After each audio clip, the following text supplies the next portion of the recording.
गांव में वैसे भी रात जल्दी हो जाती है और जब दिसंबर की सर्द रात हो तो गांव की गलियों में सन्नाटा परसना आम बात है। उत्तर प्रदेश के प्रयागराज के कौंधियारा ब्लॉक के बड़गोहना गांव में भी ऐसा ही कुछ माहौल था। ज्यादातर घरों की बत्तियां बंद थी और लोग बिस्तरों में दुबक कर ठंड से मुकाबला कर रहे थे। लेकिन सर्द हवा से साए साए करती गांव की गली में 16 साल की नाबालिग लड़की मोबाइल फोन से किसी से हंस हंस कर बातें कर रही थी। वो इस बात से बेखबर थी कि उसको किसी ने देख लिया है। उस लड़की की बातचीत का अंदाजा बता रहा था कि दूसरी तरफ वाला शख्स उसका प्रेमी ही हो सकता है। माँ बाप की गैर मौजूदगी में उस लड़की के सिर पर इश्क का भूत सवार था। उसकी उम्र 16 साल जरूर थी, लेकिन मोबाइल फोन पर मुहैया इंटरनेट से उसने सेक्स की काफी जानकारी हासिल कर ली थी। इसलिए उसने सर्द रात में अपने सूने घर में प्रेमी को आने का न्योता दे दिया। 19 साल का प्रेमी शिवशंकर उर्फ छोटू तो ऐसे मौके की तलाश में था। उस लड़की मीना का फोन आते ही वो झटपट मोटरसाइकिल से उसके घर पहुंच गया। कई किलोमीटर की दूरी उसने इतने कम समय में पूरी कर ली कि वो अपने सामने खड़े प्रेमी को देखकर भी मीना को आसानी से यकीन नहीं हुआ। मीना ने अपने छोटे भाई अमन को पहले ही किसी तरह गहरी नींद में सुला दिया था। जवानी की दहलीज पर खड़े दोनों बहुत देर तक अपने को रोक नहीं पाए।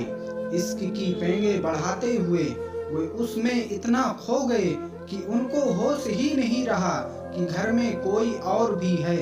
शिवशंकर भी अपनी मासूका को सामने पाकर अपनी सुध-बुध खो बैठा था। इधर बातचीत और हंसी मजाक की आवाज सुनकर 14 साल के अमन की आंख खुल गई। वो अपने घर में बहन के साथ किसी अनजान को देखकर सब कुछ जल्दी ही समझ गया। उम्र में छोटा होने के बाद भी भाई को बहन की ये हरकत नागवार लगी और वो बहन का विरोध करने लगा। डांट फटकार के बाद भी वो चुप नहीं हुआ और आंखों देखी सारी बात पिता को बताने के लिए कहने लगा। छोटे भाई की इस धमकी के बाद उसकी बड़ी बहन डर गई, लेकिन उसे अपने प्यार में बाधा बन रहे भाई की ये बातें अच्छी नहीं लगी। इसके बाद उसने जो किया वो जानकर लोगों के रोंगटे खड़े हो जाएंगे। मीना ने अपनी प्रेमी के साथ मिलकर अपने छोटे भाई पर लोहे की एक छड़ से हमला किया और बाद में पीट पीट कर उसका कत्ल कर दिया। मीना के घर वालों को समझ नहीं आ रहा था कि आखिरकार ऐसा क्यों हो गया और किसने मासूम लड़के को जान से मार दिया। इस वारदात की खबर मिलते ही पुलिस मौके पर पहुंची और लाश को पोस्टमार्टम के लिए भेज दिया। इसके बाद पुलिस ने मामले की जांच शुरू कर की। पुलिस जांच पड़ताल में जो मामला सामने आया उससे सबकी आंखें खुली ही खुली रह गई। अमन के पिता गुलाब खेती करते हैं। वे अपनी पत्नी को लेकर अपने ससुराल गए थे और रात में वहीं पर रुक गए थे।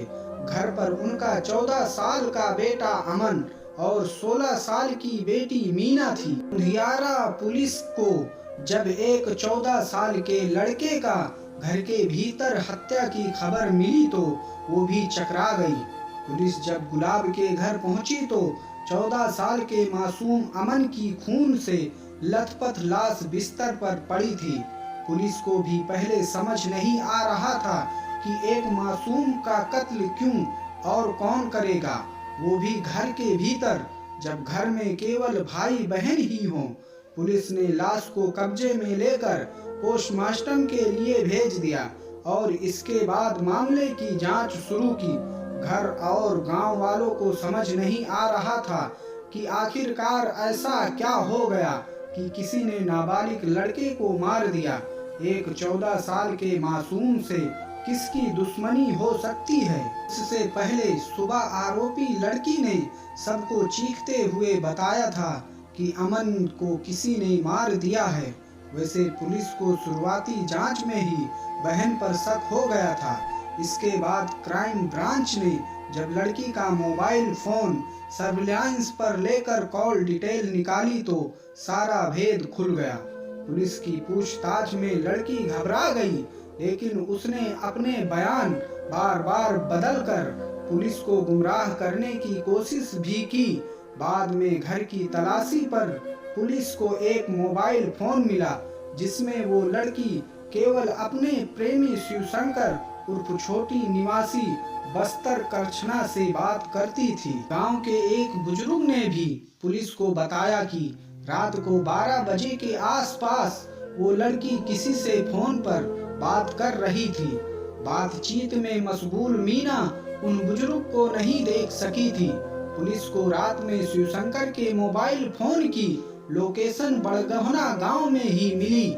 वो मौके से फरार हो चुका था, लेकिन क्राइम ब्रांच ने तेजी दिखाते हुए आरोपी को गिरफ्तार कर लिया।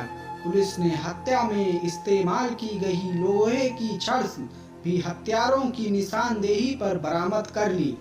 जिस प्यार को पाने के लिए एक बहन ने अपने छोटे भाई की बलि दे दी, उसी प्रेमी के साथ अब वो जेल में अपने गुनाहों की सजा काटने के लिए भेज दी गई। ऐसी लगी ये कहानी आप सब लोगों को हमें कमेंट बॉक्स में जरूर बताएं और हमारे चैनल को सब्सक्राइब करना ना भूलें। तो फिर मिलते हैं अगली एक नई कहानी के साथ। धन्यवाद।